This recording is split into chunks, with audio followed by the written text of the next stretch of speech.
Gejala hernia ini mungkin selama orang awam tahu, dia adalah salah satu penyebab paling sering kalau pada anak-anak ataupun orang dewasa ya, ada benjolan. Sebelumnya saya ingin jelaskan dulu hernia itu apa sih sebenarnya atau turun bro. Itu adalah sesuatu yang keluar bukan pada tempatnya.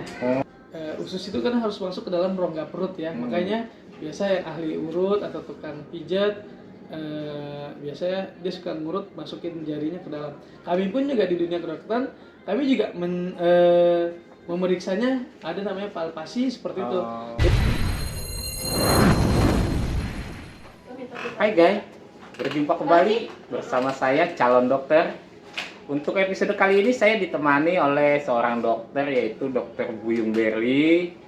Dia ahli apa dok? Saya dokter umum aja. Oh, dokter umum di sebuah rumah sakit di wilayah pinggiran Jakarta. Untuk episode kali ini kita akan bahas apa dok? Kita akan bahas kalau bahasa awamnya turun bro atau penyakit hernia. Hernia ya dok ya. Oke. Untuk episode kali ini kita akan bahas penyakit hernia bersama Dokter Buyung Berli. Untuk awalnya kita mulai dari mana dok? Gejalanya dulu ya? Ya, sebenarnya gejala hernia ini mungkin selama orang awam tahu, dia adalah salah satu penyebab paling sering kalau pada anak-anak ataupun orang dewasa ya, ada benjolan bang. Ya, benjolannya di posisi apa tuh dok? Benjolan itu ada yang di selangkangan, ada yang sampai ke bagian skrotum atau kita bilang buah zakar. Nah itu paling sering, yang orang awam tahu ya, namanya turun itu bro. guys, itu penjelasan dari dokter, gejalanya seperti itu. Selanjutnya dok, selain itu gejalanya apa lagi? Sebelumnya saya ingin jelaskan dulu hernia itu apa sih sebenarnya atau turun bro. Itu adalah sesuatu yang keluar bukan pada tempatnya. Jadi hernia itu kalau dalam dunia kedokteran kita bilang usus ini normalnya adalah di bagian rongga abdomen atau rongga perut. Namun usus ini dia bisa keluar sampai ke bagian dekat selangkangan atau bagian skrotum atau kita bilang buah zakar. Nah, ini dia keluar. Nah, terus apa sih gejala-gejala yang sering terjadi? Biasanya di daerah selangkangannya membesar, menggelembung ya, atau membenjol. Terus di bagian zakarnya juga kadang membenjol. Nah, terus ada juga hernia itu sebenarnya banyak, tapi yang kita bahas kali ini khusus hernia inguinalis atau turun bro bahasa awamnya. Biasa juga dia disertai kalau sudah terpuntir atau udah kan hernia ini atau turun bro, dia ada yang masuk atau usus yang masuk ke dalam rongga, keluar dari rongga perut, terus dia terkunci dengan bagian pengikat atau bagian di perutnya atau pembatasnya di bagian perut. Nah, berarti jebol tuh ya? Jebol. Nah, normalnya kan seharusnya dia tertutup semua, tapi jebol masuk. Nah, hernia ini menyebabkan usus tidak pada tempatnya, tapi kalau yang masih aman, bagian rongga ususnya masih bisa mencerna makanan, pergerakan makanan, transportnya sampai ke pembuangan air besarnya masih aman, itu masih aman. Namanya hernia inguinalis reponibel atau kita bilang dia masih bisa naik turun. Jadi kadang turun bronya bisa masuk, kadang keluar. Nah, kayak gitu bang. Jadi belum terlalu parah gitu. Belum terlalu parah. Yang terlalu parah nanti kalau dia udah terikat atau terancam, kita bilang irreponibel, udah nggak bisa keluar masuk begini terus. Nah, ini bisa sampai biru. Nah, itu sampai biru yang ususnya. bisa sampai dioperasi yang seperti itu dok. Benar bang. Itu harus operasi segera ya atas itu. Karena apa? Biasa gejalanya lebih parah, mual muntah, nggak bisa buang air besar ya, atau konstipasi. Nah, ini yang hati-hati. Biasanya terjadi pada pekerja-pekerja berat ya, yang sering angkat berat. Contohnya maaf nih, kuli panggul ya, pekerja bangunan atau pembajak sawah lah ya. Bisa atau binaraga juga bisa terjadi. Binaraga yang sering angkat beban berat ya. Kayak gitu. Untuk pencegahannya gimana dok? Jangan sampai kita tuh kita seorang pekerja berat bisa berakibat pernah penyakit hernia. Itu pencegahannya seperti apa dok yang efektifnya?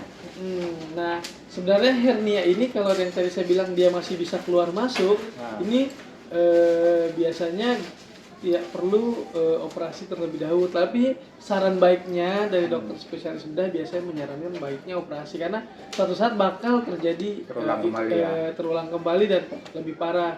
Namun kalau memang mungkin ada yang terkait biaya, misalnya nggak punya kartu asuransi kesehatan, nah BPJS Pak. ya BPJS. Terus dia kesehatannya kesehatannya dalam kondisi fit, artinya tidak ada mual muntah tadi, tidak ada kesulitan buang air besar, masih aman-aman aja keluar masuk. Nah ini pencegahnya apa? Otomatis nggak boleh angkat beban berat lebih dari 20 kilo.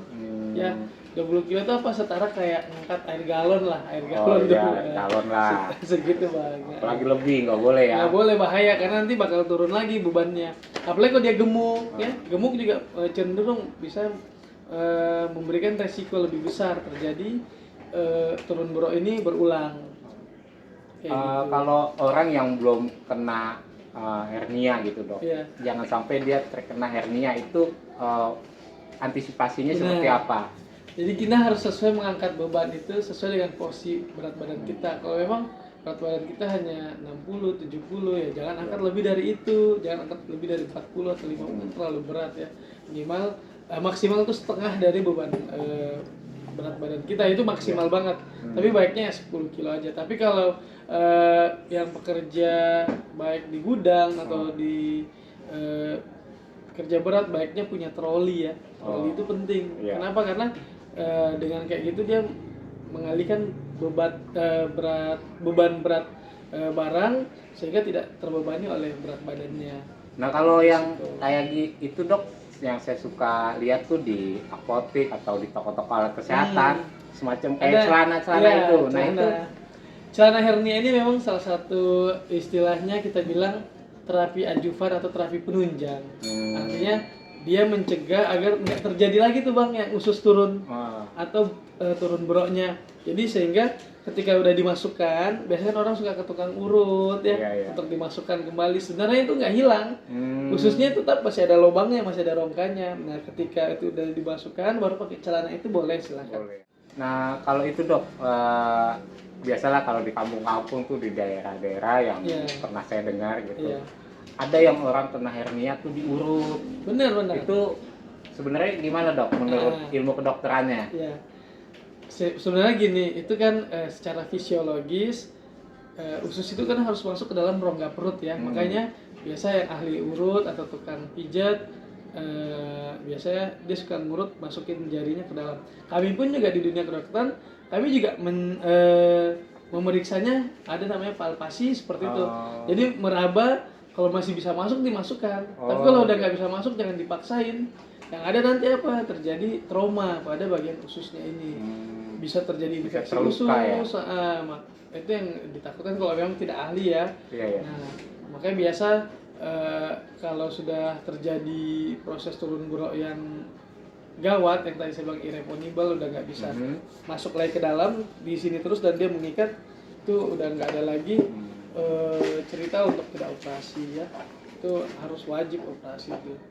Nah kalau yang sudah terkena penyakit hernia itu pengobatannya seperti apa dok yang bagusnya? Kalau untuk yang ini untuk terapi simptomatik, artinya ketika dia memang tidak mau operasi dan masih reponibel ya, artinya tidak masih keluar masuk dan tidak terpuntir, ini memang biasa dengan obat-obat anti nyeri, makan makanan yang tinggi serat ya, misalnya buah-buahan, sayur-sayuran yang ini. Kenapa?